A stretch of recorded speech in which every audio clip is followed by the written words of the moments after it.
La llovizna se había vuelto parte del paisaje de mis días. En Bilbao el cielo parecía empeñado en recordarme, con cada gota, la ausencia de Héctor. Llevaba 3 meses sin él. 3 meses de silencios prolongados en esta casa que se me quedaba grande. De facturas que no perdonaban el duelo y de un coche aparcado frente al portal que, como yo, se oxidaba poco a poco. Me había prometido a mí misma que lo vendería. No necesitaba un sedán tan grande y mantenerlo era una carga más en una lista demasiado larga. Aquella mañana tomé las llaves con un gesto decidido, como si al girarlas en la cerradura del coche pudiera también dar la vuelta a mi vida. El barrio aún estaba húmedo, y el sonido de los pasos sobre los adoquines me recordó que todo seguía igual, salvo yo. Abrí la puerta del conductor y el olor a cuero viejo me devolvió una punzada de recuerdos, los viajes al mar, los domingos de mercado, las discusiones y reconciliaciones en la autopista. Sentí que el asiento aún conservaba el peso de su cuerpo. Y por un instante pensé en cerrar la puerta y volver a casa. Pero me obligué a continuar. Saqué un trapo del bolso y comencé a limpiar. El polvo se había adueñado del salpicadero y la lluvia había dejado manchas en los cristales. Al abrir la guantera para ordenar los papeles del seguro, mi mano tropezó con un bulto extraño. Allí, entre manuales de instrucciones y pólizas caducadas, había un sobre blanco cuidadosamente sellado. Encima reposaba una pequeña llave metálica, tan ligera que apenas pesaba en mis dedos, y bajo ambos, doblado en 4, un documento amarillento con letras frías que me helaron la sangre. Herencia bloqueada, beneficiario Bruno Beldarrain. Me quedé inmóvil, incapaz de respirar. Mi hijo, mi Bruno, aparecía en un documento legal que jamás había visto. Mi corazón se agitó de tal modo que tuve que apoyar la mano en el volante para no perder el equilibrio. Lo abrí, convencida de que sería un error. Una confusión de nombres. Pero no lo era. Las letras eran claras, con sello notarial. No entendí todos los términos, pero lo suficiente para saber que algo se había ocultado deliberadamente. Una herencia, un bloqueo, un beneficiario. Y el beneficiario era mi hijo. Con las manos temblorosas, seguí hurgando en la guantera. En el fondo, como si hubiera querido esconderse de mi mirada, apareció un pequeño pendrive negro. No tenía ninguna inscripción salvo una etiqueta gastada, con la inicial Ashie, escritas a mano. Reconocí la caligrafía de Héctor. Inclinada y firme, sentí un vuelco en el estómago. No era un objeto olvidado. Era un mensaje. Apreté los párpados para contener las lágrimas. Las gotas de lluvia repiqueteaban contra el parabrisas como un tambor inquietante, acompañando el pulso de mi corazón. En aquel instante, comprendí que ese coche no era un simple vehículo esperando comprador.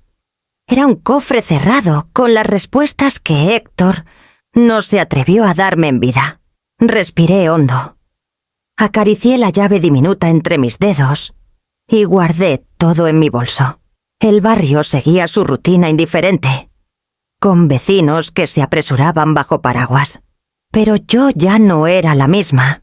Había entrado al coche con la idea de desprenderme de un recuerdo doloroso, y salía de él con un secreto que podía cambiar el destino de mi familia. Cerré la puerta con un golpe seco. La lluvia arreciaba, empapándome el cabello. Pero no me moví. Sentí el peso del bolso contra mi costado, como si llevara una bomba a punto de estallar. La palabra herencia resonaba en mi mente, repetida, ensordecedora, y junto a ella, el nombre de Bruno, tan unido a mí, y de repente, tan lejano. Caminé despacio hacia casa. Cada paso sobre los adoquines era un eco de incertidumbre. Sabía que, al cruzar el umbral, ya no podría fingir que nada había cambiado, y que, tarde o temprano, tendría que mirar a los ojos a mi hijo y preguntarme cuánto de su vida había sido escrita sin que él lo supiera. Al cerrar la puerta tras de mí, el bolso con el sobre, la llave y el pendrive reposó sobre la mesa de la cocina. Me quedé de pie frente a él, inmóvil, escuchando el golpeteo de la lluvia contra los cristales. Sabía que ese era solo el principio. Encendí el viejo portátil que guardaba en el aparador del salón. La pantalla tardó más de lo habitual en despertar, como si también dudara en abrir los ojos a lo que estaba por suceder. Coloqué el pendrive en el puerto lateral con un gesto tembloroso. El clic seco del plástico resonó en la habitación como un disparo en la calma. Durante unos segundos no ocurrió nada. Solo el zumbido del ventilador interno y el parpadeo de una carpeta sin nombre en el escritorio. Mi respiración se hizo más corta, entrecortada, y al fin hice doble clic. Dentro había un único archivo de vídeo. El título era escueto: Para Amaranta. Tragué saliva. No recuerdo haber estado tan nerviosa ni siquiera la primera vez que di a luz. Apreté el ratón con fuerza y lo abrí. La imagen apareció de golpe, granulada, tomada desde dentro del coche. Reconocí al instante el salpicadero y el tapizado gris. Y, frente a la cámara, el rostro de Héctor. Tenía los ojos cansados y la barba sin arreglar, como si hubiese grabado aquello en secreto. En un momento robado a la rutina, sentí un nudo en la garganta cuando escuché su voz. Amaranta, si estás viendo esto, es que ya no estoy. Las lágrimas me nublaron la vista, pero no aparté la mirada. Su tono era grave, cargado de una urgencia que pocas veces le había escuchado. Hay cosas que no pude contarte. Continuó. Si me pasa algo, revisa la caja de seguridad en el banco de la calle Correo. Allí están los documentos. Bruno debe saber la verdad sobre sus papeles. No quise cargarlo con eso en vida, ni cargar contigo. Pero ya no puedo seguir ocultándolo. Perdóname. Me llevé la mano al pecho. La palabra papeles me atravesó como un cuchillo helado. No hablaba de testamentos ni de seguros. Hablaba de la identidad de nuestro hijo. El vídeo se detuvo abruptamente. Sin despedida. Me quedé mirando la pantalla en negro, oyendo todavía el eco de su voz en la habitación. Por un instante quise convencerme de que lo había malinterpretado, de que todo tenía otra explicación, más sencilla, menos cruel. Pero el sobre, la llave y el documento encontrado en la guantera confirmaban lo contrario. Me dejé caer en la silla, incapaz de sostenerme en pie. La lluvia seguía repicando contra las ventanas, marcando un compás implacable que acompañaba mis pensamientos. Cerré los ojos y vi a Bruno de niño, corriendo en el parque con las rodillas llenas de barro, riendo a carcajadas. Vi sus cumpleaños, sus exámenes, sus discusiones adolescentes. Y ahora esa palabra maldita amenazaba con borrar toda herencia bloqueada. Me pregunté cuántas noches Héctor había dormido a mi lado, con ese secreto clavado en la conciencia. Cuántas veces quiso hablar y se mordió la lengua. Y, sobre todo, ¿qué clase de verdad podía ser tan grande como para dejar instrucciones grabadas en un pendrive oculto? Me levanté y caminé hasta la cocina. Preparé un té sin pensar, solo para tener algo entre las manos. El vapor me empañó los lentes y me recordó que estaba viva, que debía tomar una decisión. Podía guardar de nuevo aquel pendrive y fingir que nunca lo había abierto. Nadie más lo sabía, nadie más tenía por qué saberlo. Pero la voz de Héctor insistía en mi memoria. Bruno debe saber la verdad. Lo miré todo sobre la mesa, el sobre intacto, la llave diminuta, el documento doblado. Sentí que el bolso pesaba como un bloque de plomo. Si realmente había una caja de seguridad en el banco de la calle Correo, Allí me esperaba la siguiente pieza del rompecabezas. Apagué el portátil y respiré hondo. La decisión ya estaba tomada. Aunque me aterrara, me puse el abrigo.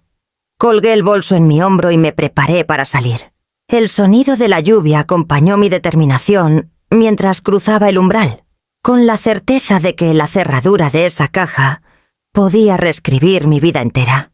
Bruno llegó un sábado por la mañana, todavía con la camisa de la oficina mal abotonada y el cansancio marcado en la frente. Lo vi entrar en la cocina con el gesto de siempre, ese aire entre apresurado y distante que había heredado de su padre. Me abrazó rápido, como quien cumple con un rito, y se sentó frente a mí. «¿Qué tal?», Ama preguntó, sirviéndose un café como si la cafetera fuese suya. Sentí que se me encogía el pecho. Llevaba días mordiéndome la lengua, intentando decidir si hablar o no, pero la imagen de Héctor en aquel vídeo me quemaba por dentro. Sabía que había llegado el momento. Saqué el portátil del aparador y lo puse sobre la mesa. Bruno arqueó una ceja. «¿Qué es esto?». «Tienes que ver algo», respondí, encendiendo la pantalla. El archivo se abrió y apareció el rostro de su padre. Bruno se inclinó hacia adelante, sorprendido, con la taza detenida a medio camino. Escuchamos juntos esas palabras que ya me sabía de memoria. «Si me pasa algo, revisa la caja de seguridad. Bruno debe saber la verdad sobre sus papeles. Perdóname». El silencio posterior fue insoportable. Bruno me miró como si no me reconociera. «¿Qué demonios es esto?». Su voz tembló de rabia contenida. «Es tu padre. Lo grabó antes de morir. Lo encontré en la guantera del coche, junto con una llave y un documento». No me dejó terminar. Se levantó de golpe, golpeando la mesa con la palma abierta. «Ahora dudas de mí y de papá, después de todo lo que hemos vivido.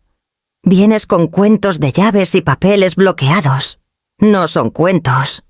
Bruno, están aquí. Lo vi con mis propios ojos». Él negó con la cabeza, los ojos enrojecidos. «Siempre fuiste dura, siempre exigente. Y ahora que papá no está, ¿le inventas secretos? Yo soy su hijo. Tu hijo. No necesito pruebas de notario ni cajas de seguridad». Su voz retumbó en la cocina, rompiendo el silencio como un cristal contra el suelo. Intenté acercarme, pero retrocedió. «No quiero escuchar más», dijo, y se dirigió a la puerta. El portazo hizo temblar las paredes. Me quedé sola, con el portátil todavía encendido y la taza de café derramada sobre el mantel. La grieta que acababa de abrirse en nuestra relación era más profunda de lo que había imaginado. Me senté otra vez y apoyé la frente en mis manos. Las lágrimas cayeron sin resistencia.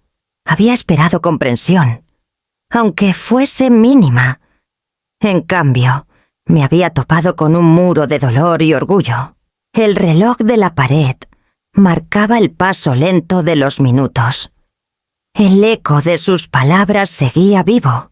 «Ahora dudas de mí y de papá». No, no dudaba de él. Dudaba de lo que nos habían ocultado, de lo que yo misma desconocía. Me levanté con un esfuerzo que me dolió en las rodillas. Fui hasta la mesa donde había dejado el sobre, la llave y el documento doblado. Los observé como quien mira armas peligrosas.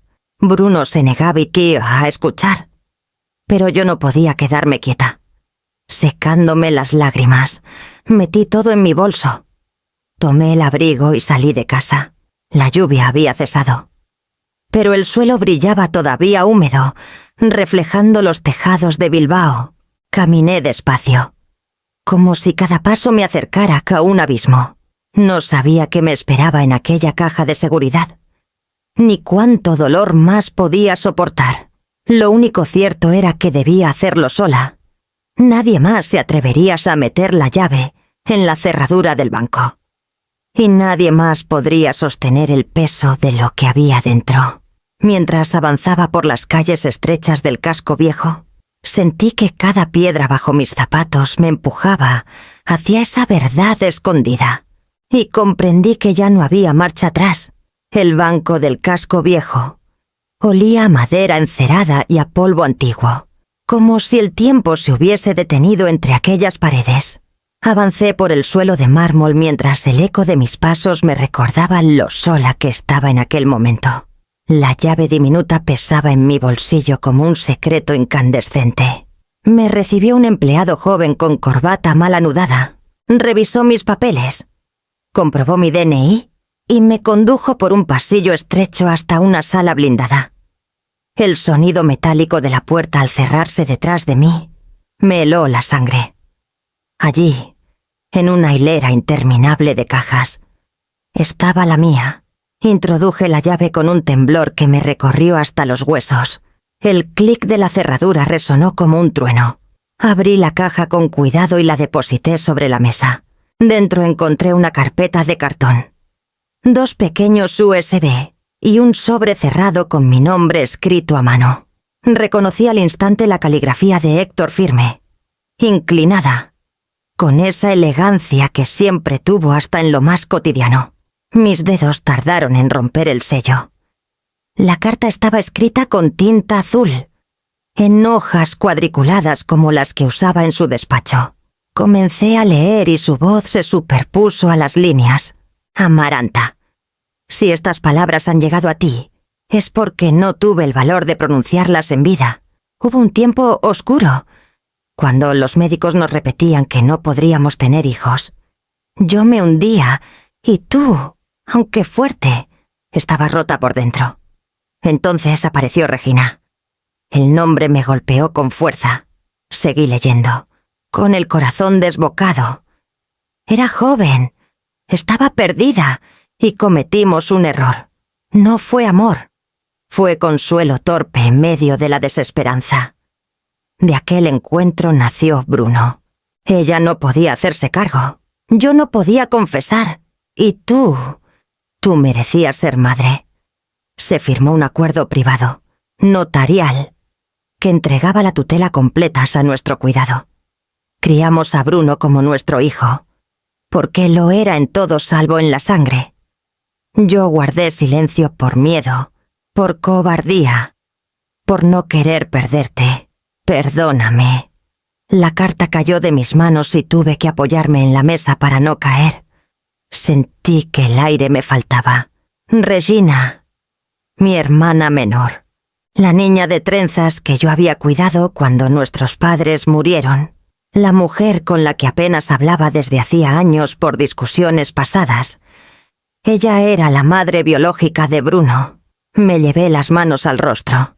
La traición tenía demasiados rostros, el de Héctor por callar, el de Regina por ocultar, el mío por no haber sospechado jamás. Recordé a Bruno de pequeño, con su risa fácil, con su manera de torcer la boca igual que Héctor cuando se enfadaba. Nunca vi en él un rasgo de Regina, quizá porque no quería verlo. Respiré hondo y volví a tomar la carta. Al final había una postdata. En los USB encontrarás documentos, transferencias y el convenio firmado con Regina. No busques culpables, solo protege a Bruno. Él no tiene culpa de nuestros errores. Saqué los USB y los guardé en el bolso. Abrí la carpeta y allí estaba el convenio notarial, con la firma inconfundible de mi hermana y la de un notario de hace casi 5 décadas. El papel estaba amarillento, pero el sello aún se distinguía. Sentí que el suelo bajo mis pies se deshacía. Cerré la caja con un gesto mecánico, como si mi cuerpo actuara sin mí. El empleado me acompañó de nuevo al vestíbulo, sonriendo con indiferencia, ajeno a que yo acababa de perder las certezas de toda una vida. Afuera llovía otra vez, y el aire húmedo de Bilbao me golpeó en la cara como un recordatorio de que todo seguía mientras mi mundo se desmoronaba. Me cubrí con el abrigo y caminé despacio hacia casa, con el bolso apretado contra el pecho. Cada paso era un esfuerzo, como si llevara plomo en los zapatos. Sabía que debía enfrentar a Bruno, contarle lo que había descubierto. Pero también sabía que antes tendría que mirar a los ojos a mi hermana. El eco de la carta seguía martillando mi mente. Era joven, estaba perdida. De aquel encuentro nació Bruno.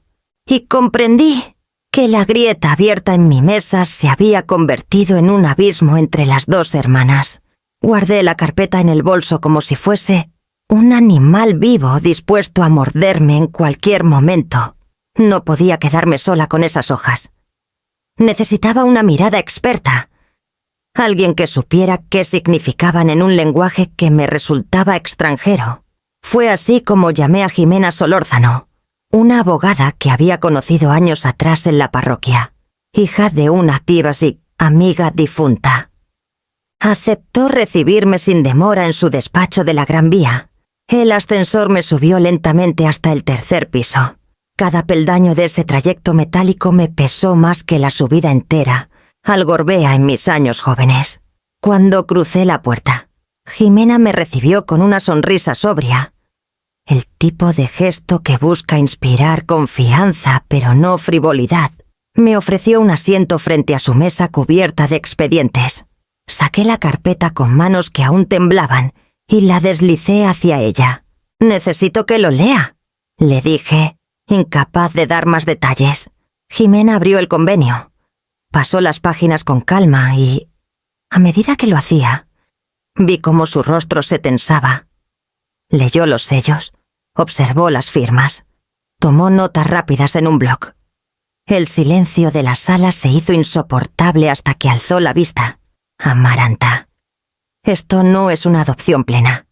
Lo que firmaron en su momento es un convenio notarial privado de tutela. En términos legales, fue un arreglo válido durante años, pero no se convirtió en una filiación definitiva. Me llevé una mano al pecho, como si quisiera retener el aire que se me escapaba.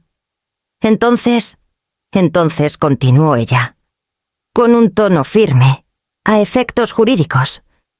Tu hijo siempre estuvo bajo tu cuidado, reconocido de facto, pero no blindado por una sentencia de adopción. El documento tenía que haberse regularizado en el juzgado para ser irrevocable. Y aquí no veo constancia de que eso se hiciera. Sentí que la silla se me hundía bajo el peso de esas palabras. Bruno era mi hijo en todo lo vivido. Pero sobre el papel seguía siendo rehén de un acuerdo antiguo, frágil y caducado. ¿Qué significa esto ahora?, pregunté. La voz rota. Jimena respiró hondo, como si no quisiera herirme más de lo necesario. Significa que, en teoría, la madre biológica podría intentar reabrir el caso.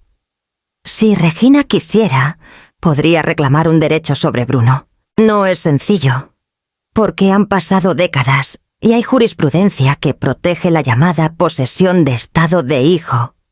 Pero la puerta está entreabierta. El nombre de mi hermana resonó en mi cabeza como un martillo. Regina, con sus silencios y su vida errática, con su orgullo y sus reproches de juventud, ¿podría realmente tener en sus manos el poder de arrancarme a mi hijo? Al menos en lo legal. Y hay más, añadió Jimena, hojeando de nuevo la carpeta. Este convenio menciona también aspectos patrimoniales. Si el fallecimiento de tu esposo ha dejado bienes, Regina podría intentar un movimiento para impugnarlos alegando derechos biológicos. Me quedé sin voz. Pensé en la casa, en los modestos ahorros de Héctor, en el coche que acababa de decidir vender. Todo lo que quedaba de una vida de trabajo y sacrificio podría ser usado como moneda de disputa. Jimena me ofreció un vaso de agua. Lo tomé entre las manos, fría contra mis dedos, y me obligué a beber un sorbo. Quiero que lo sepas bien, Amaranta, concluyó ella.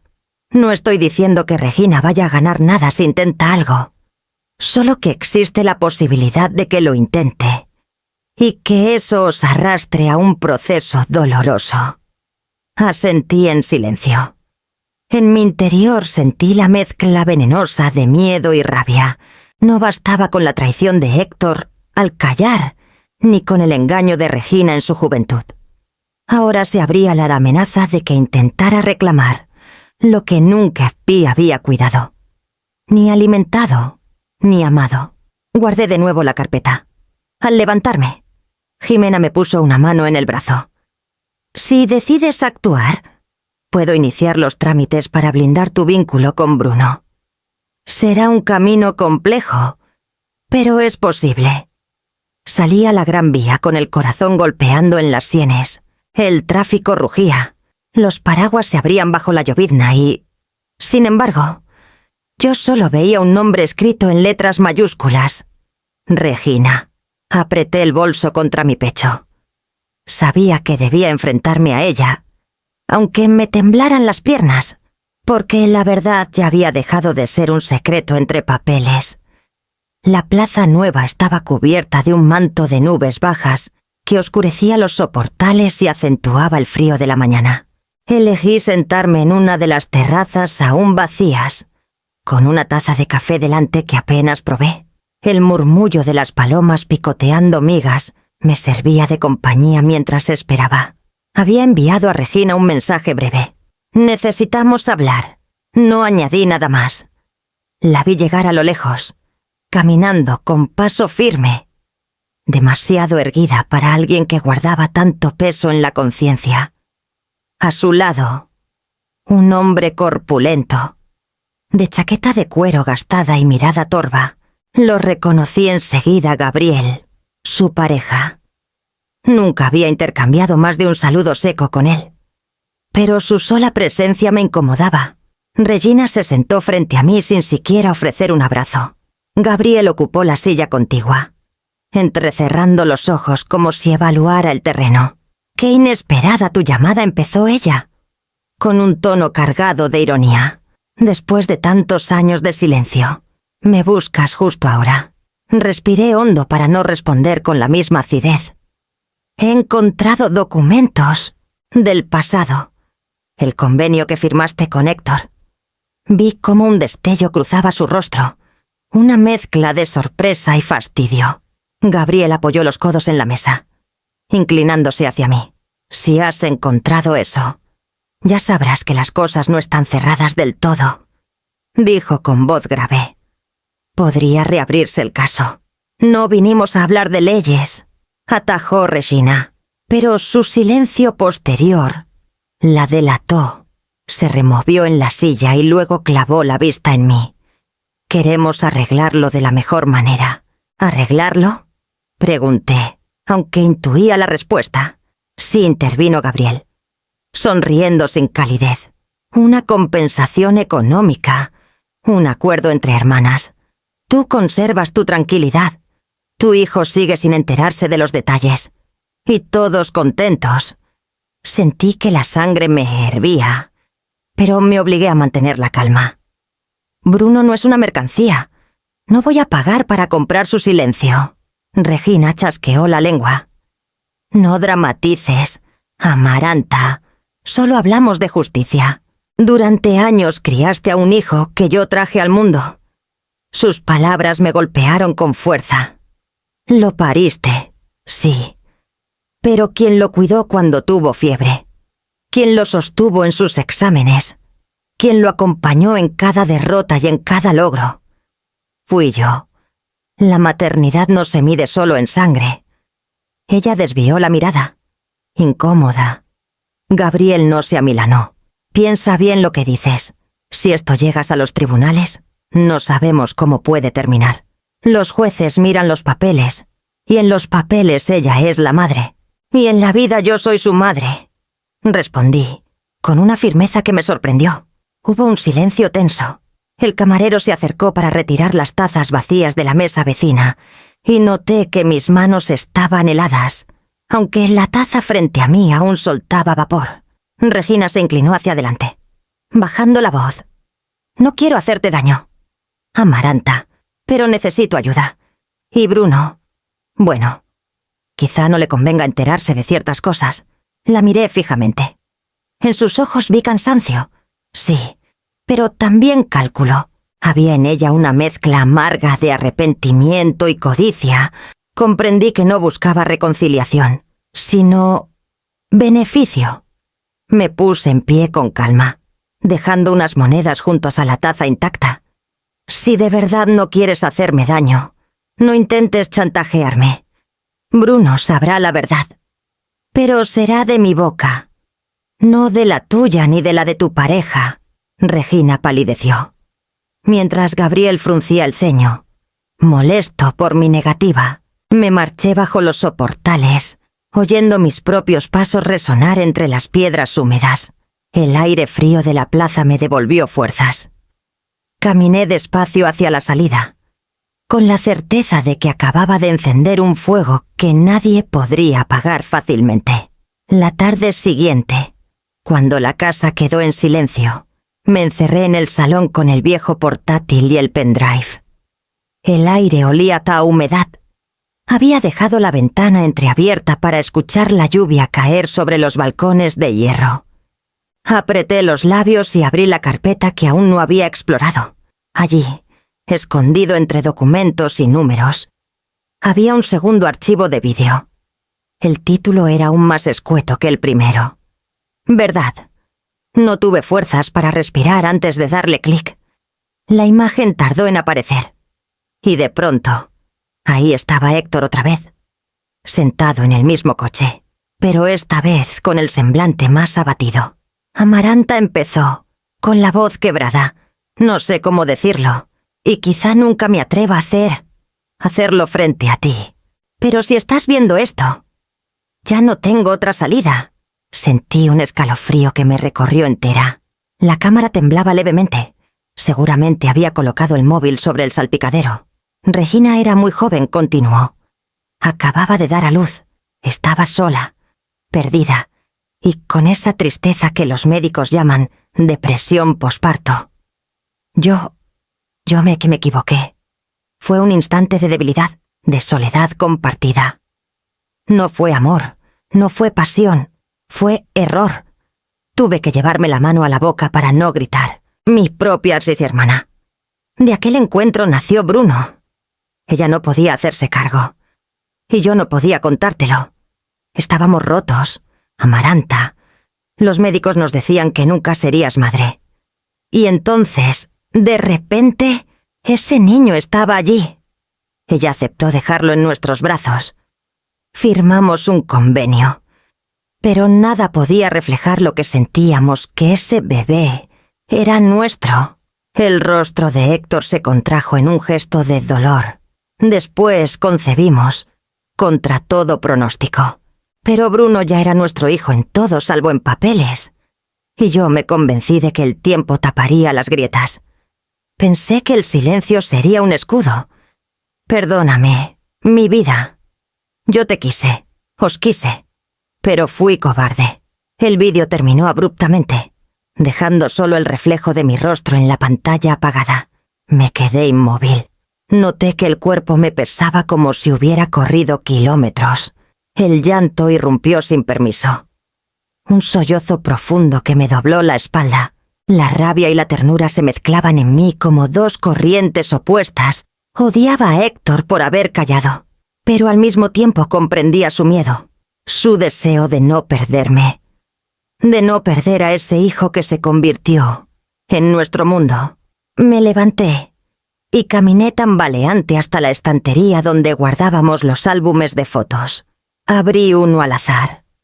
Bruno de niño en la playa de Zarautz, con las rodillas raspadas y la sonrisa llena de arena. Yo detrás, sujetándole la mano. Recordé su voz infantil llamándome ama, con esa seguridad que solo los niños tienen. Nada en el mundo podría arrancar eso de mi memoria. Y sin embargo, el vídeo lo cambiaba todo. Lo que durante décadas había sido roca firme, se revelaba ahora como arena movediza. La identidad de mi hijo estaba escrita en tinta frágil, susceptible de borrarse con un solo gesto de Regina o de cualquier juez que quisiera revisar aquel convenio. Me sequé las lágrimas con el dorso de la mano. El portátil aún brillaba, mostrando el archivo en pausa. Sentí el impulso de borrarlo. de fingir que jamás lo había visto. Pero el eco de la voz de Héctor me retumbaba en la cabeza. Bruno debe saber la verdad. Apagué el ordenador y cerré la tapa con suavidad, como si de algún modo estuviera guardando de nuevo a Héctor en un cajón. El reloj del salón marcaba las 7 y afuera la lluvia empezaba a cesar. Me quedé mirando la ventana, con la certeza de que no podía sostener este secreto mucho más tiempo. Tarde o temprano tendría que reunir el valor para mirar a los ojos a mi hijo y abrirle la herida que su propio padre había dejado en mis manos. Me acomodé en el sillón, agotada, y supe que la conversación con Bruno ya no podía esperar demasiado. No dormí esa noche. El eco de las palabras de Héctor en el vídeo se mezclaba con el rumor constante de la lluvia, como si ambos compitieran por taladrar mi cabeza. Caminé de un lado a otro del salón, repasando 1000 veces la forma en que debía hablar con Bruno. Ningún ensayo me resultaba suficiente. ¿Cómo se desnuda un secreto que lo cambia todo sin destrozar a quien lo escucha? Al día siguiente, cuando escuché el timbre de la puerta, supe que había llegado el momento. Bruno estaba allí, con el rostro cansado y la mirada inquieta. Apenas cruzamos un saludo y ya percibí que seguía dolido por nuestra última conversación. Le pedí que se sentara en la cocina. Encendí la cafetera para ganar unos segundos de aire, aunque el aroma del café recién hecho no logró aliviar la pesadez de mis manos. «Hijo, necesito que me escuches», dije al fin, apoyando la carpeta sobre la mesa. Él la miró con desconfianza. Otra vez con papeles. Me armé de valor. Abrí la carpeta y extendí ante él el convenio notarial. Amarillento, con las firmas aún visibles. Su respiración se aceleró, y antes de que pudiera preguntar, le hablé con voz firme pero temblorosa. «Bruno, este documento dice que no fuiste adoptado legalmente, que fuiste entregado a nuestro cuidado mediante un acuerdo. Tu madre biológica es Regina». La palabra flotó en el aire como un golpe seco. Él la repitió, incrédulo. «Regina». Mi tía sentía en silencio, incapaz de sostenerle la mirada. Vi cómo su rostro se descomponía, cómo el color desaparecía de sus mejillas. Cerró los ojos y apretó los puños. Entonces, «¿Qué soy yo?», preguntó, con una voz rota que nunca antes le había escuchado. Me incliné hacia él, sosteniendo su mano con la mía. «Eres mi hijo. Lo escribimos cada día de tu vida, en cada comida compartida, en cada fiebre que cuidé, en cada palabra de aliento. Nada de esto borra lo que hemos vivido». Pero él retiró la mano con brusquedad. «Toda mi vida ha sido una mentira. Tú lo sabías, ¿verdad?». No respondí con un hilo de voz. Yo también lo descubrí hace apenas unos días. Tu padre lo ocultó. Y yo solo guardé silencio hasta reunir el valor para contártelo. Bruno se levantó de la silla como si el suelo le quemara. Caminó hasta la ventana. Abrió las cortinas y se quedó mirando la calle empapada. Su respiración era entrecortada, y yo sabía que luchaba por no romperse. «¿Cómo puedo mirarme al espejo ahora?», susurró. Me acerqué despacio, pero él se giró bruscamente. Sus ojos brillaban de lágrimas contenidas. «Necesito salir de aquí», murmuró, y antes de que pudiera detenerlo, cogió su chaqueta y se dirigió a la puerta. «Bruno». «Espera». No respondió. El portazo resonó en la casa como un trueno que me dejó inmóvil. Me quedé sola, de pie en el pasillo, con las manos extendidas hacia un vacío que ya no podía llenar. El silencio posterior era más pesado que cualquier tormenta. Regresé a la cocina. La carpeta seguía abierta sobre la mesa, el convenio expuesto como una herida que nadie podía coser. Me dejé caer en la silla y apoyé la frente sobre los brazos. No lloré. No aún. El dolor era tan hondo que ni siquiera encontraba salida en las lágrimas. Sabía que Bruno necesitaba tiempo, que tal vez saldría a buscar respuestas por sí mismo, pero el miedo me atenazaba. No podía prever si ese camino lo acercaría a mí, o si levantaría un muro imposible de derribar. Apreté los labios y miré la carpeta todavía abierta, consciente de que la tormenta apenas comenzaba y que Regina no tardaría en reclamar su lugar en esta historia. No pasaron muchos días antes de que Regina volviera así a cruzarse en mi camino. Esta vez no me buscó con palabras ambiguas ni con un gesto de arrepentimiento, sino con Gabriel pegado a su sombra y un tono calculado en la voz. Me esperaban a la salida del mercado, justo cuando yo cargaba con la bolsa de verduras. «Amaranta, tenemos que hablar», dijo ella, cortándome el paso. Gabriel, con los brazos cruzados, sonrió con suficiencia. «Esto ya no puede demorarse. Sabemos lo que encontraste y creemos que ha llegado la hora de un arreglo justo». Me quedé quieta, con las manos apretando la bolsa de tela. «¿Qué queréis ahora, Regina?». Bajó la mirada un instante, pero la recuperó enseguida. «Dinero. Una compensación por todos estos años. Tú criaste a Bruno, sí, pero yo soy su madre biológica. Y si quieres que el pasado no se convierta en un escándalo, lo mejor es cerrar esto entre nosotras». La frialdad de su voz me atravesó como un cuchillo. Gabriel dio un paso adelante. «No estamos pidiendo caridad. Estamos exigiendo lo que corresponde». Apreté los labios para contener la rabia. No respondí allí, en medio de la calle, rodeada de vecinos que iban y venían. Solo asentí con gesto seco y me marché. Sabía que si contestaba en ese instante, mi furia acabaría explotando. Al llegar a casa llamé a Jimena. Nos reunimos esa misma tarde en su despacho. Extendí sobre la mesa la carpeta, el convenio, y le relaté el encuentro. Ella escuchó en silencio, con la serenidad de quien está acostumbrada a pelear en terrenos turbios. Amaranta dijo al final: «No podemos permitir que esto se convierta en un arma contra ti ni contra Bruno. El convenio es débil, sí, pero lo que tienes de tu lado es más fuerte: la vida compartida. Existe una figura jurídica llamada filiación socioafectiva. Reconoce como hijo a quien ha sido criado y reconocido socialmente como tal, independientemente de la sangre». La escuché con atención, notando cómo mis dedos se entrelazaban con fuerza sobre mi regazo. «Si iniciamos ese proceso», continuó, «blindamos legalmente el vínculo entre tú y Bruno. De ese modo, Regina no tendría ninguna base para reclamar». Suspiré, sintiendo un alivio tímido abrirse paso entre mis miedos.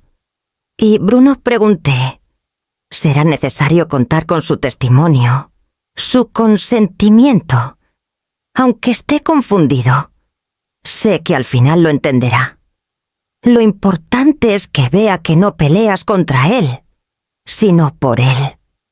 Asentí en silencio. Había pasado noches en vela preguntándome cómo proteger a mi hijo, y por fin veía una jugada clara, aunque dolorosa. Jimena me miró con firmeza. «También debemos considerar los costes. Este proceso implica honorarios, pruebas, audiencias. ¿Podrás afrontarlo?». Me quedé pensativa. Entonces recordé el coche, aún aparcado frente al portal, como un testigo incómodo de todos estos secretos. «Lo venderé», dije. «Ese coche ya no es un recuerdo, es una carga. Lo que obtenga servirá para costear este proceso». Al fin y al cabo, fue en él donde comenzó todo. Una chispa de determinación encendió mis palabras. Jimena sonrió levemente, reconociendo en mí la decisión que había estado esperando. «Entonces lo haremos así. Yo preparo la demanda y tú gestionas la venta del coche. Que lo que fue refugio de silencios se convierta ahora en herramienta de defensa». Cuando salí del despacho, la tarde caía sobre Bilbao con un cielo anaranjado. Caminé despacio por la Gran Vía, sintiendo que cada paso Era una pieza que movía en un tablero, invisible. Regina y Gabriel habían elegido jugar su partida con amenazas y chantajes.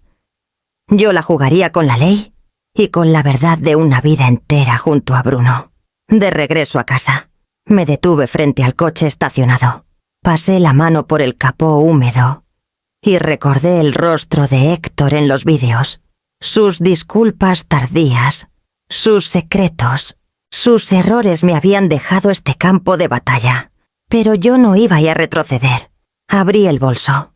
Comprobé que la carpeta seguía conmigo y subí las escaleras con paso firme. Sabía que lo siguiente sería hablar con Bruno, aunque me temblara el alma, porque nada de esto tendría sentido sin su voz en la sala. Bruno tardó varios días en regresar. Yo no le busqué. Comprendí que necesitaba espacio para digerir lo que le había contado. Pero una tarde, cuando ya estaba preparando la cena, escuché su llave en la cerradura. Entró sin decir palabra, con el gesto serio y una carpeta bajo el brazo. Se sentó a la mesa sin quitarse la chaqueta y me miró con una mezcla de rabia y desconcierto.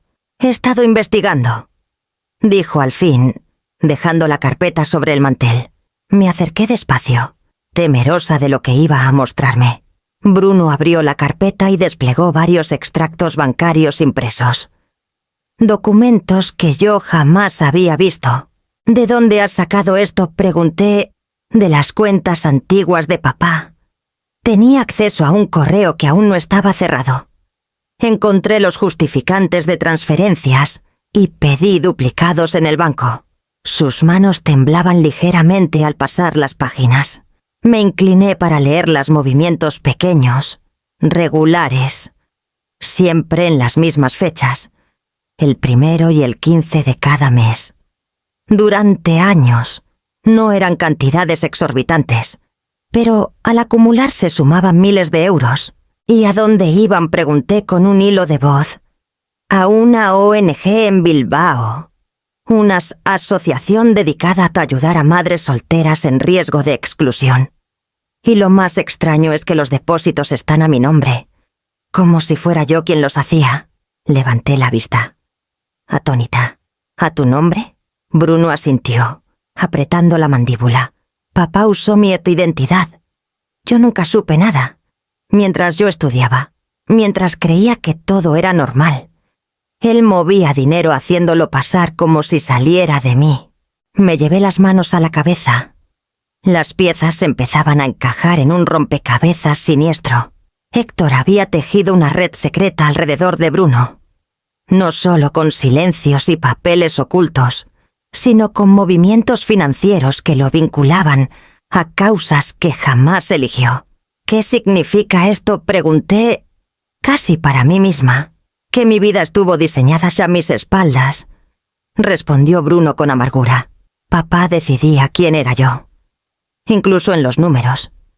Me construyó una historia paralela, mientras yo pensaba que trabajaba duro para labrarme un futuro.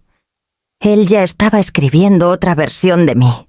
Lo vi llevarse las manos al rostro, hundido en una mezcla de tristeza y furia. Me dolía contemplarlo así, atrapado en un espejo roto que deformaba su identidad. «Bruno», dije, sentándome frente a él, «sé que todo esto te está destrozando. Pero lo que cuenta no son esas transferencias, ni esos papeles. Lo que cuenta son los años vividos, las decisiones que tomaste tú, no las que tu padre intentó manipular». Él me miró con los ojos rojos. «Y si todo lo que soy es una construcción suya, hasta mis estudios, mis trabajos, y si nada es realmente mío, ¿eres tú?», le respondí con firmeza. «Aunque tu padre haya querido escribir tu vida en secreto, lo que has hecho, lo que sientes y lo que eres, te pertenece solo a ti». Bruno respiró hondo, pero no contestó. Se levantó y caminó por la cocina como un animal enjaulado. Finalmente, apoyó las manos sobre el fregadero y habló en voz baja. «Necesito saber qué más escondía. Si usó mi nombre en estas transferencias, puede haber más cosas. No voy a descansar hasta descubrirlo todo». Guardó de nuevo los papeles en la carpeta y se la llevó bajo el brazo. Antes de salir, me miró con un destello de determinación. Voy a encontrar la verdad completa. Aunque me duela, lo vi marcharse. Con el mismo paso firme que tantas veces le vi de niño cuando se empeñaba en resolver un problema imposible, cerré la puerta tras él, consciente de que cada nueva respuesta que hallara podía abrir otra herida más profunda. El día de la audiencia amaneció gris, con esa llovizna persistente que parecía querer borrarlo todo bajo un velo húmedo. Caminé despacio hacia el juzgado de familia de Bilbao, con la carpeta bien sujeta bajo el brazo y el corazón acelerado. Bruno me acompañaba, en silencio, con el rostro rígido y los ojos clavados en el suelo. No nos habíamos reconciliado del todo, pero al menos había aceptado estar allí. Eso ya era un primer paso. En la entrada nos esperaba Jimena, impecable en su traje oscuro, con la seguridad de quien conoce bien el terreno. Nos saludó con un apretón de manos y me susurró que mantuviera la calma, que lo importante no era hablar mucho, sino mostrar lo que habíamos vivido durante casi 5 décadas. La sala era pequeña, con paredes desnudas y un crucifijo que colgaba sobre la mesa de la jueza. Me senté al lado de Bruno, mientras al otro extremo aguardaba a Regina, con Gabriel a su lado. Ella evitaba mirarme, ocupada en juguetear con un pañuelo de seda. El expediente comenzó con la lectura del convenio notarial, aquel documento que había guardado Héctor como si fuese un pacto de silencio. Oír en voz alta las palabras «entrega del menor Bruno a la tutela de Amaranta», Héctor me hizo sentir un escalofrío, como si se tratara de un mercado de bienes y no de un hijo. Regina alzó la barbilla, segura de sí misma. Gabriel esbozó una sonrisa arrogante. Por un momento pensé que todo estaba perdido, que el peso del papel podía más que una vida entera, pero entonces Jimena se levantó y comenzó su alegato. Señoría, no negamos la existencia de este convenio. Lo que sostenemos es que, más allá de él, la realidad ha sido otra. Bruno ha sido reconocido social y jurídicamente como hijo de Amaranta Beldarrain durante más de 40 años. Hablamos de lo que la ley conoce como posesión de estado de hijo. Sacó de su carpeta un álbum de fotos que yo había preparado con manos temblorosas. La jueza fue pasando las páginas cumpleaños en el salón de nuestra casa, excursiones al monte, diplomas escolares con mi firma de madre en la esquina. Bruno apareció en cada imagen como el centro de una familia que lo sostuvo siempre. Luego Jimena presentó certificados médicos, documentos escolares, incluso el padrón municipal donde figurábamos como madre e hijo desde los primeros meses. Cada papel era un ladrillo que reforzaba nuestro vínculo frente a la fría tinta del convenio. Cuando llegó el turno de Regina, su voz se quebró. Intentó mantener la firmeza, pero al ver aquellas fotos, al escuchar los testimonios que habían recogido algunos vecinos y amigos, titubeó. Por primera vez en años bajó la mirada. Incapaz de sostenerla, Gabriel intentó intervenir con comentarios fuera de lugar, pero la jueza lo silenció con un gesto severo. Yo observaba todo en silencio, con los ojos fijos en Bruno. Él no me miraba, pero su mandíbula apretada y sus manos entrelazadas me revelaban la tensión que lo consumía. Sabía que, a pesar de su rabia, esas pruebas confirmaban algo que en el fondo nunca Yapsi había dudado, que yo era su madre en la vida real, aunque la sangre dijera otra cosa. La audiencia se prolongó más de lo esperado. Cuando por fin la jueza levantó la sesión, dijo que estudiaría la documentación antes de decidir si el proceso podía cerrarse con la filiación socioafectiva o si debía abrirse un juicio más amplio. Salimos de la sala con el peso de esa incertidumbre clavado en los hombros. En el pasillo, Jimena me tomó del brazo y me susurró que habíamos hecho lo correcto, que habíamos mostrado la verdad de nuestra historia. Asentí, aunque el nudo en mi garganta no me dejaba hablar. Bruno se adelantó, caminando con pasos largos, como huyendo de todos. Yo lo seguí despacio, con la certeza de que lo que se avecinaba podía unirnos definitivamente. O terminar de fracturarnos. El día de la audiencia definitiva amaneció con un cielo plomizo que parecía presagiar tormenta. Caminé hasta el juzgado con un peso insoportable en el pecho, como si cada nube se hubiese posado sobre mis hombros.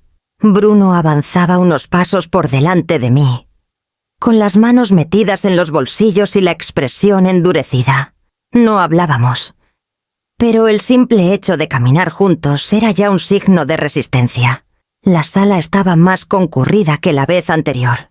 Regina había llegado acompañada de Gabriel, que no paraba de murmurarle al oído. Ella parecía más nerviosa que segura, jugueteando con su bolso como quien busca un refugio inútil. Jimena me saludó con una leve inclinación de cabeza. Su aplomo era el único ancla que mantenía mis nervios bajo control. La jueza abrió la sesión y repasó los documentos ya presentados.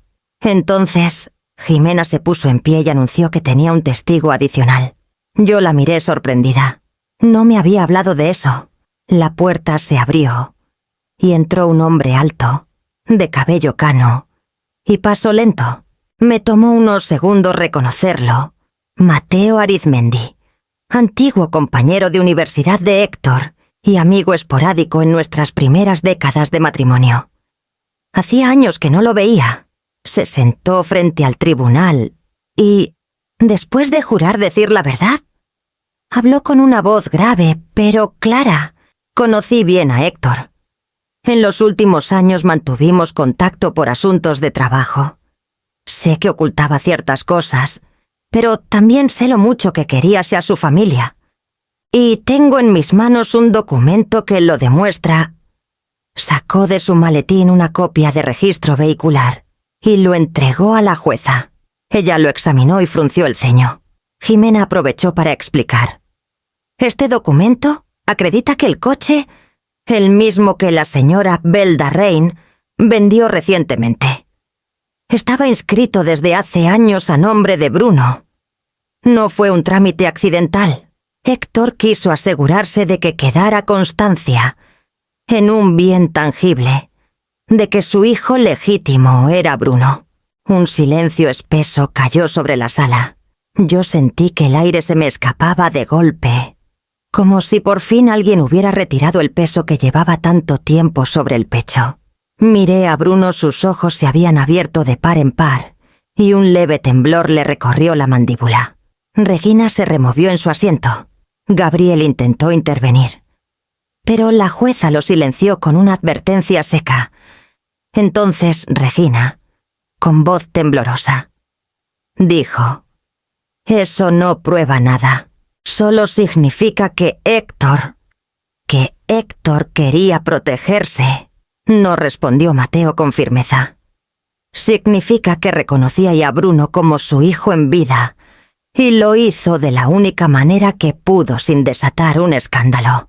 El murmullo que recorrió la sala fue cortado de inmediato por el mazo de la jueza. Yo apenas escuchaba ya. Mis oídos zumbaban. Mis manos estaban heladas. Y sin embargo un calor extraño comenzaba así a recorrerme, el calor de la verdad, puesta por fin en voz alta. La jueza tomó nota del testimonio y guardó el documento en el expediente. Anunció un receso antes de la deliberación. Salimos al pasillo en silencio.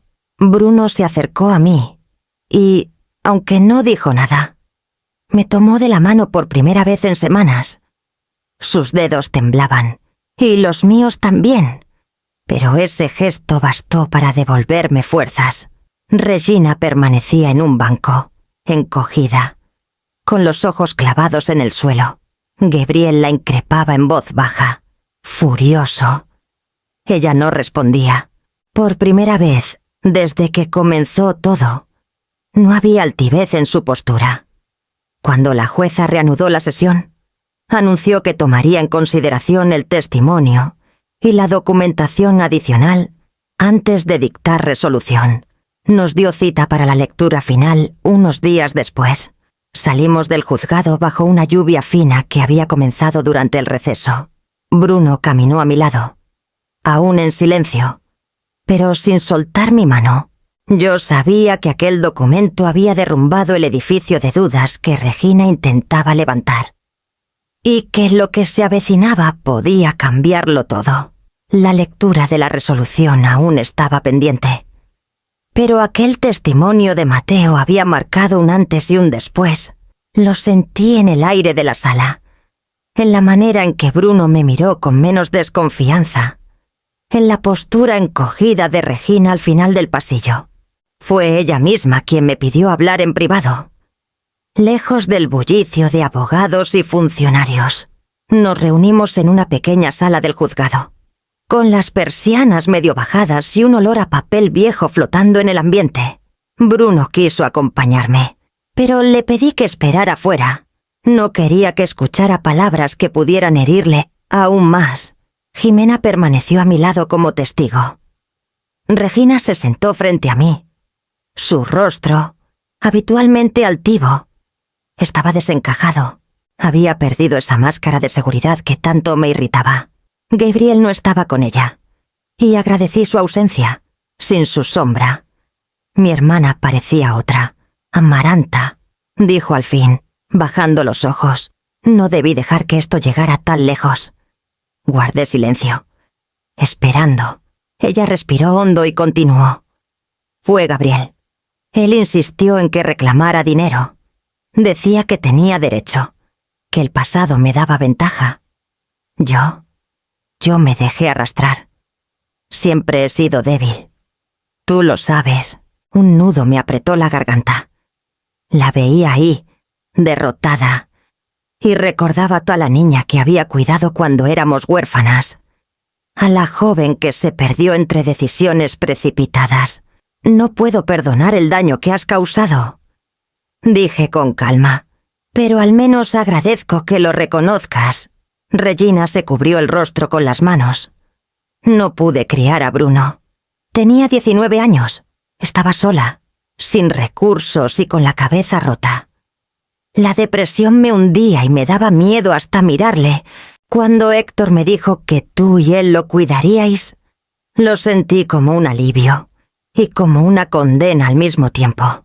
Pensé que era lo mejor. Su voz se quebró y dejó escapar un sollozo breve. Por primera vez no vi en ella la amenaza de una enemiga, sino la fragilidad de una mujer que había errado demasiado pronto. Me incliné hacia adelante y apoyé las manos en la mesa. Regina, Bruno ya no es un niño al que proteger de tus miedos. Es un hombre. Y no necesita dinero ni pleitos. Necesita certezas. Lo que sí puedes hacer es apartarte de esta ambición y, si de verdad quieres enmendar algo, buscar ayuda. Ella me miró con los ojos enrojecidos. ¿Ayuda? Sí, terapia, acompañamiento. No dinero. En lo económico, no habrá concesiones, ni un euro. Lo que firmaste hace décadas es definitivo, y hoy mismo quedará blindado.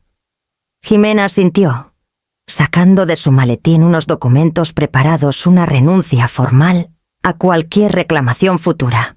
Los deslizó sobre la mesa y señaló el lugar donde debía firmar. Regina dudó, girando el bolígrafo entre los dedos. La tensión llenaba la sala como un humo invisible.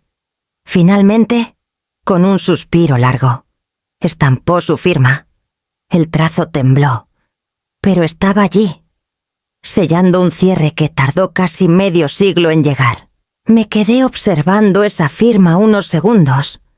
No sentí triunfo, ni siquiera alivio completo, solo una paz cansada, una certeza de que el pasado, aunque no se borra, puede dejar de perseguirnos. Regina apartó la vista. No espero que me perdones, pero gracias por no humillarme en público. Me levanté despacio. No se trata de humillar, sino de proteger a Bruno. Siempre fue y será mi prioridad. Ella asintió. Y por primera vez no discutió. La vi salir de la sala con los hombros hundidos, sin Gabriel a su lado. Quizá esa soledad fuese el inicio de algo distinto para ella. Cuando abrí la puerta, Bruno se levantó de inmediato. Me buscó con la mirada, y aunque no entendía del todo lo que había ocurrido, percibió que algo había cambiado. Le sonreí levemente, con el corazón aún temblando. Caminamos juntos hacia la salida del juzgado, con la certeza de que lo que habíamos sellado ese día no era solo un documento, sino una verdad incómoda que seguiría viva entre nosotras. Y entendí que la próxima conversación tendría que ser entre madre e hijo, sin más secretos de por medio. El día de la resolución final, la sala del juzgado estaba más tranquila de lo que esperaba. El eco de los pasos resonaba en los pasillos como un recordatorio de todo lo que habíamos atravesado hasta llegar allí. Yo me senté al lado de Bruno, consciente de que aquel momento no dependía de mí, sino de él. Llevábamos semanas preparando papeles, recopilando pruebas, enfrentando silencios y reproches. Ahora la decisión le pertenecía por completo. La jueza repasó los documentos y testimonios, deteniéndose en la renuncia firmada por Regina. Luego miró a Bruno y le pidió que hablara. El corazón me latía tan fuerte que casi no escuché al principio, pero la voz de mi hijo se alzó con una firmeza inesperada, clara y serena. Señoría, sé que hay un convenio antiguo, sé que hay sangre y papeles que podrían decir otra cosa, pero yo he vivido 46 años como hijo de Amaranta y de Héctor. Ellos me dieron un hogar, me dieron un apellido, me dieron un lugar en el mundo. No necesito otro. La jueza asintió, pero lo invitó a continuar. Bruno respiró hondo, y entonces pronunció la frase que me hizo contener las lágrimas. Quiero mantener el apellido Rivas, no porque lo exijan los documentos, sino porque es el que construimos juntos. Soy hijo de quienes me criaron, no de los papeles. La sala quedó en silencio unos segundos. Yo apreté los dedos contra mis rodillas para no llorar allí mismo. Jimena me miró con una leve sonrisa, como quien presencia un acto de valentía que no necesita adornos. La jueza tomó nota. Repasó de nuevo los antecedentes y, con voz solemne, confirmó que queda reconocido el vínculo socioafectivo entre Amaranta Beldarrain y Bruno Rivas.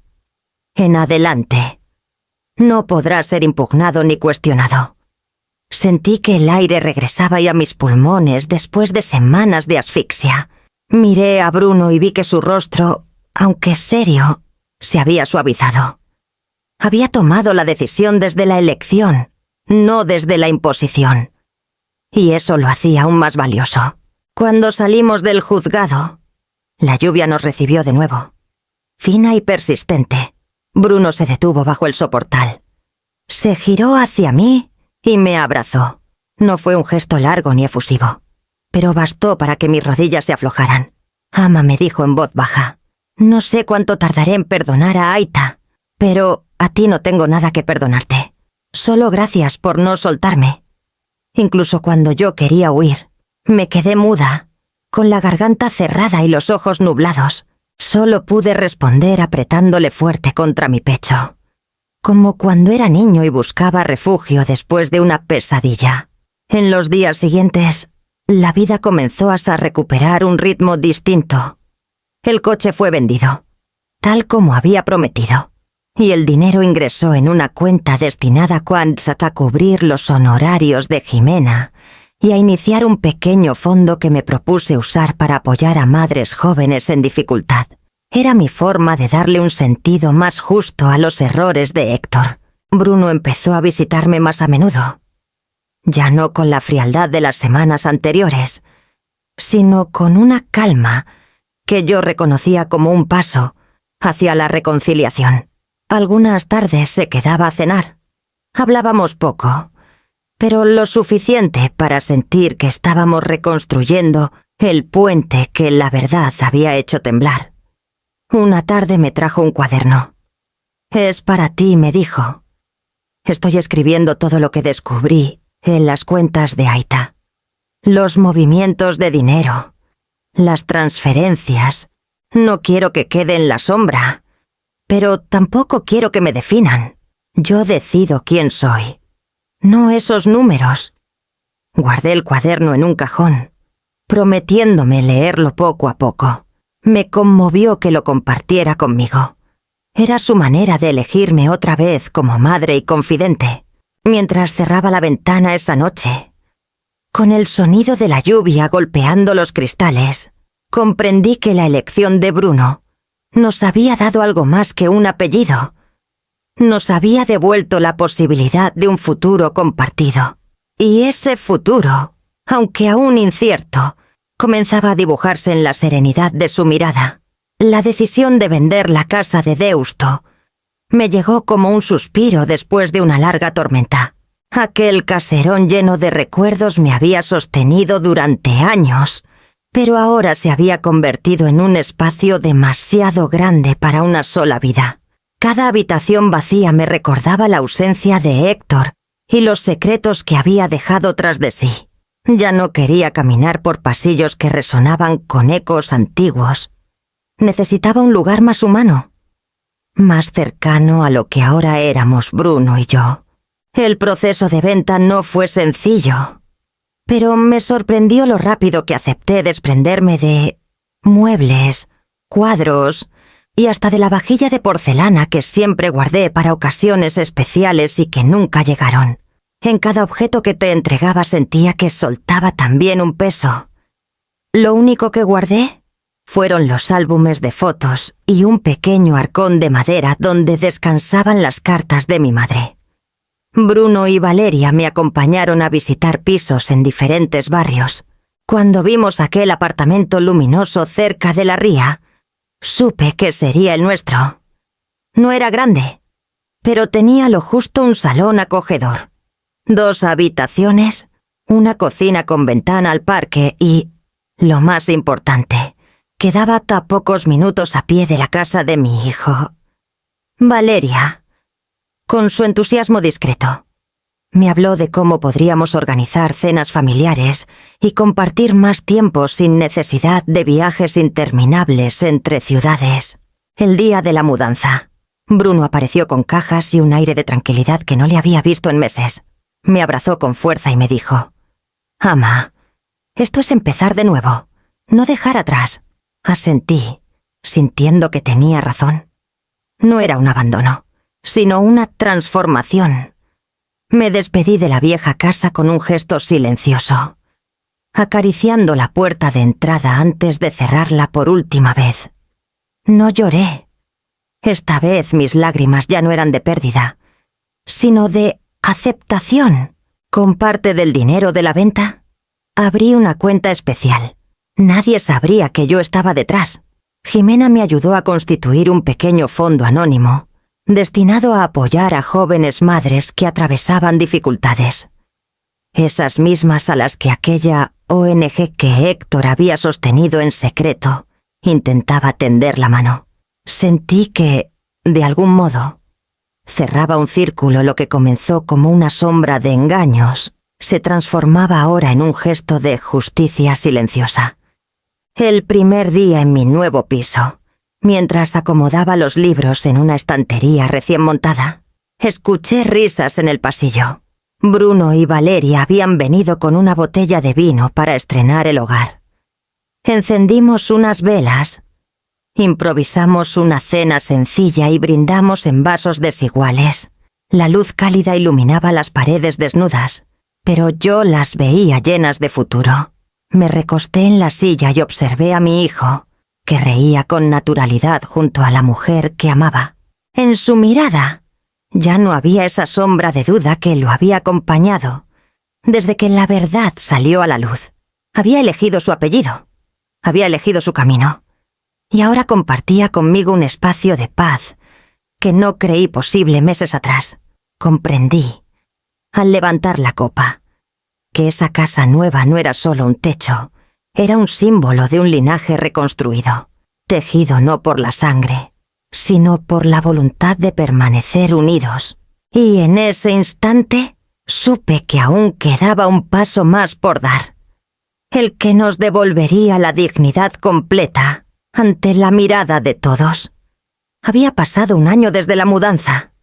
El piso pequeño, que al principio parecía demasiado modesto para tantos recuerdos, se había transformado en un refugio lleno de vida en el patio interior, donde antes solo había tierra seca. Bruno y Valeria plantaron una bugambilla. Hoy trepa fuerte sobre un arco metálico. Sus flores fucsias se abren como estallidos de alegría en cada rama. Cada mañana, al regarla, siento que también yo florezco un poco. Ese día el edificio estaba más concurrido de lo habitual. En el salón comunitario se celebraba la presentación del nuevo proyecto científico de Bruno. Había vecinos, colegas de la universidad y algunos estudiantes. Yo me senté en la primera fila, con el corazón agitado, como si fuese mi propio examen. Bruno habló con soltura, explicando los detalles de un estudio sobre energías renovables que llevaba meses desarrollando. Su voz era firme, segura, pero lo que me conmovió no fueron los datos ni las gráficas. Fue el instante en que, al final de la exposición, tomó un respiro y dijo: «Y quiero dedicar este trabajo a mi madre, Amaranta». La sala se volvió hacia mí. Sentí que me ardían las mejillas, pero también que mi pecho se ensanchaba hasta doler. Bruno continuó: «Ella me enseñó que lo importante no son los papeles ni las circunstancias con las que uno llega al mundo, sino la constancia y el amor con que se camina. Yo soy quien soy, porque ella nunca me soltó».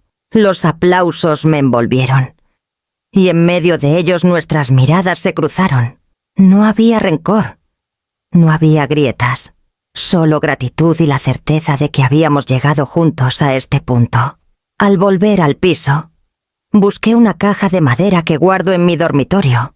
Dentro conservo pequeños objetos que marcan la ruta de mi vida, una foto de mis padres, un pañuelo bordado por mi madre, un mechón de cabello de Bruno cuando era niño. Y allí, envuelta en un pañuelo blanco, descansa todavía la llave diminuta que encontré en la guantera del coche de Héctor. La sostuve entre mis dedos. Ya no me quemaba como antes. Ahora era solo un símbolo, un recordatorio de que abrir aquella guantera había sido también abrir la puerta a mi propia vida. Todo lo que descubrí me dolió, sí, pero también me permitió reconstruir con verdad lo que antes estaba sostenido en silencio y miedo. Miré por la ventana. La bugambilla trepaba con fuerza, abrazando el arco metálico que Bruno había colocado con paciencia. Pensé en cómo la vida puede doblarse, torcerse, incluso romperse, pero siempre encuentra un modo de florecer si la raíz está firme. Guardé la llave en la caja, cerré la tapa y sonreí, porque lo que era mío lo sigue siendo mi hijo, y con eso basta. Me quedé contemplando el patio iluminado por la tarde, con el murmullo lejano de los vecinos aún comentando el proyecto de Bruno, y sentí que, al fin, el círculo estaba completo.